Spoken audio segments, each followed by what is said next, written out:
Chapter 12. You slept soundly, Jonas? His mother asked at the morning meal. No dreams? Jonas simply smiled and nodded, not ready to lie, not willing to tell the truth. I slept very soundly, he said. I wish this one would, his father said, leaning down from his chair to touch Gabriel's waving fist. The basket was on the floor beside him. In its corner, beside Gabriel's head, the stuffed hippo sat staring with its blank eyes. So do I, Mother said, rolling her eyes. He's so fretful at night. Jonas had not heard the new child during the night because, as always, he had slept soundly. But it was not true that he had no dreams. Again and again, as he slept, he had slid down that snow-covered hill. Always in the dream, it seemed as if there were a destination, a something, he could not grasp what, that lay beyond the place where the thickness of snow brought the sled to a stop. He was left, upon awakening, with the feeling that he wanted, even somehow needed, to reach the something that waited in the distance. The feeling that it was good, that it was welcoming, that it was significant. But he did not know how to get there. He tried to shed the leftover dream, gathering his schoolwork and preparing for the day. School seemed a little different today. The classes were the same: language and communications, commerce and industry, science and technology, civil procedures and government. But during the breaks for recreation periods and the midday meal, the other new 12s were abuzz with descriptions of their first day of training. All of them talked at once, interrupting each other, hastily making the required apology for interrupting, then forgetting again in the excitement of describing the new experiences. Jonas listened. He was very aware of his own admonition not to discuss his training. But it would have been impossible anyway. There was no way to describe to his friends what he had experienced there in the annex room. How could you describe a sled without describing a hill and snow? And how could you describe a hill and snow to someone who had never felt height or wind or that feathery, magical cold? Even trained for years as they had all been in precision of language, what words could you use which would give another the experience of sunshine? So it was easy for Jonas to be still and to listen. After school hours, he rode again beside Fiona to the house of the old. I looked for you yesterday, she told him, so we could ride home together. Your bike was still there, and I waited for a little while, but it was getting late, so I went on home. I apologize for making you wait, Jonas said. I accept your apology, she replied automatically. I stayed a little longer than I expected, Jonas explained. She pedaled forward silently, and he knew that she expected him to tell her why. She expected him to describe his first day of training, but to ask would have fallen into the category of rudeness. You've been doing so many volunteer hours with the old, Jonas said, changing the subject. There won't be much that you don't already know. Oh, there's lots to learn, Fiona replied. There's administrative work, and the dietary rules, and punishment for disobedience. Did you know that they use a discipline wand on the old, the same as for small children? And there's occupational therapy and recreational activities and medications, and they reached the building and braked their bikes. I really think I'll like it better than school, Fiona confessed. Me too, Jonas agreed, wheeling his bike into its place. She waited for a second, as if, again, she expected him to go on. Then she looked at her watch, waved, and hurried toward the entrance. Jonas stood for a moment beside his bike, startled. It had happened again, the thing he had thought of now as seeing beyond. This time it had been Fiona who had undergone that fleeting, indescribable change. As he looked up and toward her going through the door, it happened. She changed. Actually, Jonas thought, trying to recreate it in his mind, it wasn't Fiona in her entirety. It seemed to be just her hair, and just for that flickering instant. He ran through it in his mind. It was clearly beginning to happen more often. First, the apple a few weeks before, The next time had been the faces in the audience at the auditorium just 2 days ago. Now, today, Fiona's hair. Frowning, Jonas walked toward the annex. I will ask the giver, he decided. The old man looked up, smiling, when Jonas entered the room. He was already seated beside the bed, and he seemed more energetic today, slightly renewed, and glad to see Jonas. Welcome, he said. We must get started. You're 1 minute late. I apologize, Jonas began, and then stopped, flustered, remembering there were to be no apologies. He removed his tunic and went to the bed. I'm 1 minute late because something happened, he explained, and I'd like to ask you about it if you don't mind. You may ask me anything. Jonas tried to sort it out in his mind so that he could explain it clearly.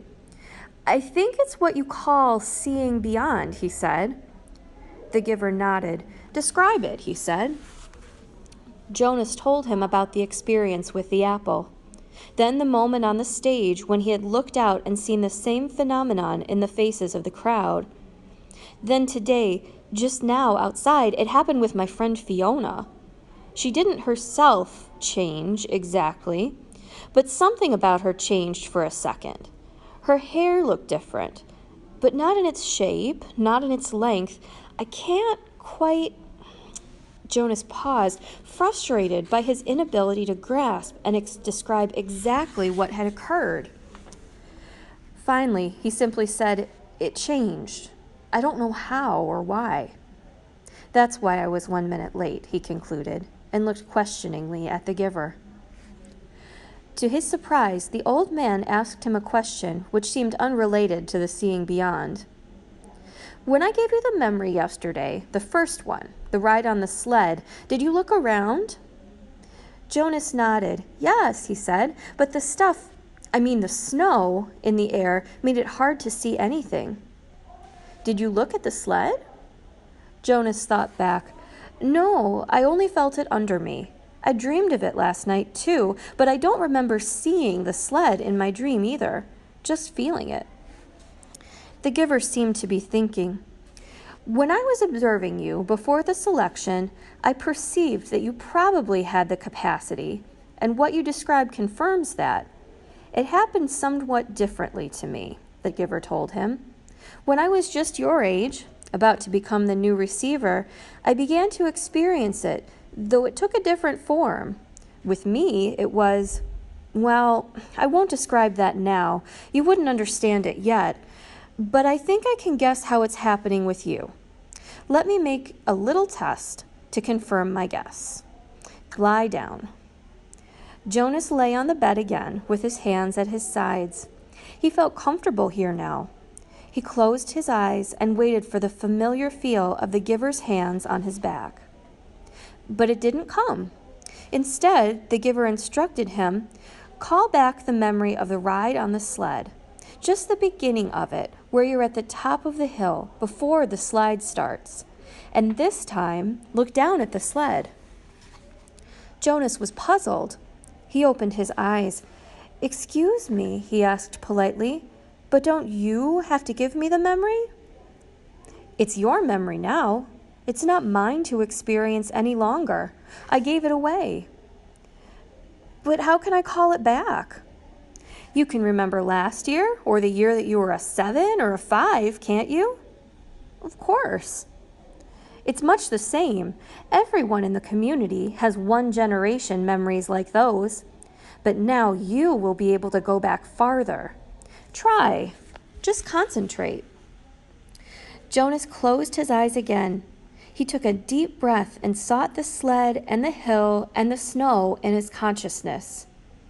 There they were, with no effort. He was again sitting in that whirling world of snowflakes atop the hill. Jonas grinned with delight and blew his own steamy breath into view. Then, as he had been instructed, he looked down. He saw his own hands, furred again with snow, holding the rope. He saw his legs and moved them aside for a glimpse of the sled beneath. Dumbfounded, he stared at it. This time it was not a fleeting impression. This time the sled had and continued to have, as he blinked and stared at it again, that same mysterious quality that the apple had had so briefly. And Fiona's hair. The sled did not change. It simply was, whatever the thing was. Jonas opened his eyes and was still on the bed. The giver was watching him curiously. "Yes," Jonas said slowly. "I saw it in the sled. Let me try one more thing. Look over there to the bookcase. Do you see the very top row of books, the ones behind the table on the top shelf?" Jonas sought them with his eyes. He stared at them, and they changed. But the change was fleeting. It slipped away the next instant. "It happened," Jonas said. "It happened to the books, but it went away again." "I'm right then," the giver said. "You're beginning to see the color red." "The what?" The giver sighed. "How to explain this? Once, back in the time of the memories, everything had a shape and size, the way things still do, but they also had a quality called color. There were a lot of colors, and one of them was called red. That's the one you are starting to see. Your friend Fiona has red hair, quite distinctive actually. I've noticed it before.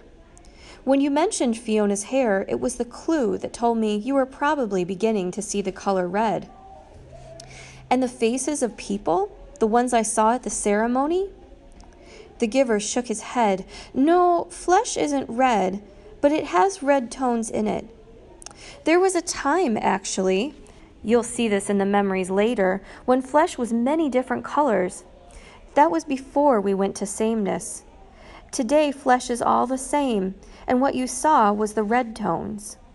Probably when you saw the faces take on color, it wasn't as deep or vibrant as the apple or your friend's hair." The giver chuckled suddenly. "We've never completely mastered sameness.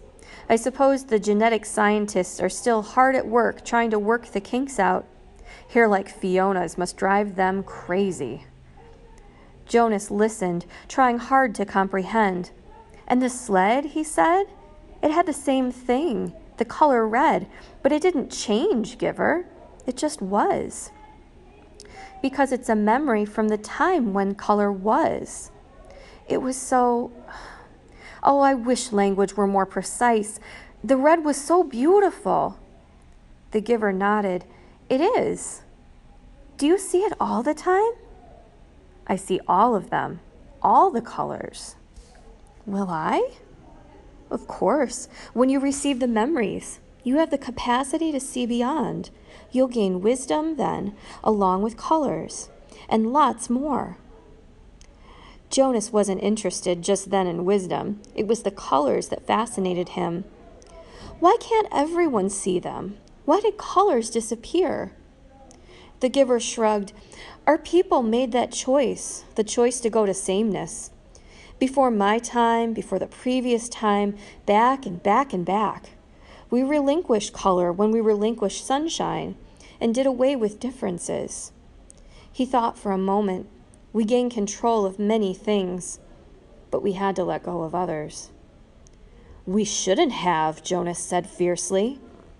The giver looked startled at the certainty of Jonas's reaction, and then he smiled wryly. "You've come very quickly to that conclusion," he said. "It took me many years. Maybe your wisdom will come much more quickly than mine." He glanced at the wall clock. "Lie back down now. We have so much to do." "Giver," Jonas asked as he arranged himself again on the bed, "how did it happen to you when you were becoming the receiver? You said that the seeing beyond happened to you, but not the same way." The hands came to his back. "Another day," the giver said gently. "I'll tell you another day. Now we must work. And I thought of a way to help you with the concept of color. Close your eyes and be still now. I'm going to give you a memory of a rainbow."